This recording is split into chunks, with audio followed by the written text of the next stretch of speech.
உங்களை யாராவது ஹார்ஷாக திட்டாங்க, பயங்கரமாக திட்டாங்க, ஒரு 10 பேர் முன்னாடி அசிங்கப்படுத்திட்டாங்க, ரொம்ப அவமானமாயிடுச்சு உங்களுக்கு. உடனே எப்படி என்ன செய்வீங்க?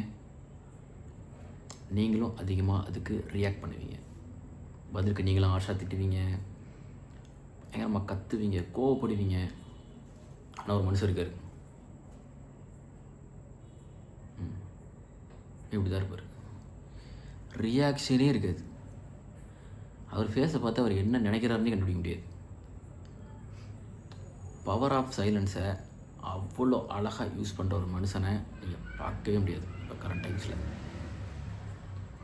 அப்படியே வர்ற எமோஷனை அப்படி தூக்கி ஓரம் வச்சுட்டு அப்படியே தள்ளி நின்று பார்ப்பார் அந்த எமோஷனை. ஓ, நம்ம கோவம் வருதோ, இப்போ இந்த கோவத்தில் நமக்கு ஏதாவது யூஸ் இருக்குது? இல்லை, அப்போ வேணாம், கோவப்பட வேணாம் என்ன அப்படின்ட்டு இருக்கிறார். அந்த அந்த மாதிரி ஒரு மனுஷனை நீங்கள் பார்க்கவே முடியாது. நம்மளாலாம் அவ்வளோ மெச்சூராக அதை ஹேண்டில் பண்ண கண்டிப்பாக முடியாது. அதுக்கு மிகப்பெரிய ஒரு மனப்பக்குவம் வேணும்.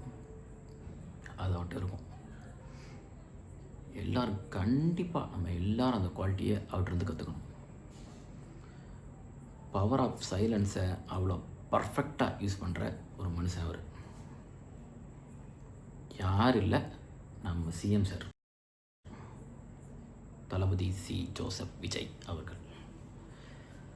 அந்த குவாலிட்டி அவர்கிட்ட எனக்கு ரொம்ப ரொம்ப ரொம்ப பிடிக்கும். அதை கண்டிப்பாக அவர்கிட்ட எல்லாருமே கற்றுக்கணும். ஓகே, இன்னும் வேறு என்னென்ன குவாலிட்டிஸ்லாம் வச்சுருக்காரு? செம குவாலிட்டிஸ் தளபதி விஜய்ஸோட குவாலிட்டிஸ் அப்படின்னா, அவரோட செகண்ட் குவாலிட்டி, அவர் சொன்ன மாதிரி இக்னோர் நெகட்டிவிட்டி. எதெல்லாம் negativity? Negative thoughts, negative thinking, negative people, அதெல்லாம் நமக்கு பிரயோஜனப்படலை,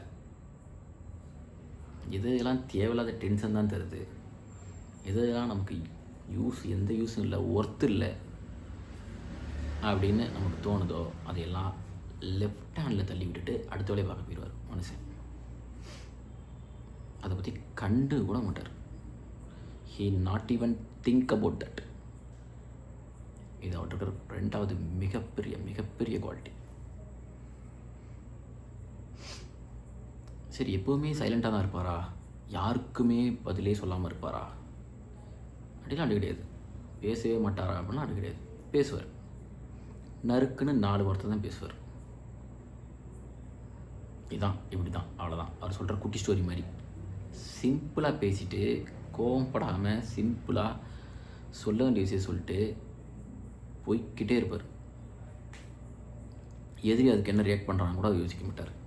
இதான் எதிரி எப்படி எடுத்துக்கிட்டான், அவன் எப்படி பதில் சொல்கிறான், என் பாயிண்ட் தான் சொல்கிறேன், கிளம்புறேன், அவ்வளோதான் அப்படின்னு அந்த மனுஷன் போய்கிட்டே இருப்பார். சரி, இன்னொரு என்ன பெஸ்ட் குவாலிட்டி இருக்குது அப்படின்னு பார்த்தோம்னா, அது சொல்கிற மாதிரி தான், kill them with your success, bury them with your smile. இந்த ஆதி படத்தை கூட எல்லாம் சொல்லியிருப்பார். எதிரிக்கு நம்ம கொடுக்குற மிகப்பெரிய தண்டனையே எதிரியை வாழ விட்டு அவன் முன்னாடி நம்ம நல்லா வாழ்ந்து காட்டுறது அப்படின்னு. எதிரியை அழிக்கிறது இல்லை, எதிரியை கொல்றது இல்லை, எதிரியை பழி வாங்கிறது இல்லை, எதுவுமே இல்லை. அவனுக்கு கொடுக்குற மிகப்பெரிய தண்டனை அவன் முன்னாடி நம்ம நல்லா வாழ்கிறது. நீங்கள் யோசிப்பீங்க, எப்படி அது எப்படின்னு யோசிச்சு பாருங்கள். எதிரியை கொல்றதை விட இதுதான் மிகப்பெரிய தண்டனை. இது அவரை ஏற்ற எல்லாருக்கும் பண்ணியிருக்காரு. யோசிச்சு பாருங்கள். அவரோட பேஷன்ஸையும் காம்னஸையும் வச்சே பல பேர்த்த அவர் பழி வாங்கியிருக்காரு. அவரோட சக்ஸஸை வச்சும் பழி வாங்கியிருக்காரு.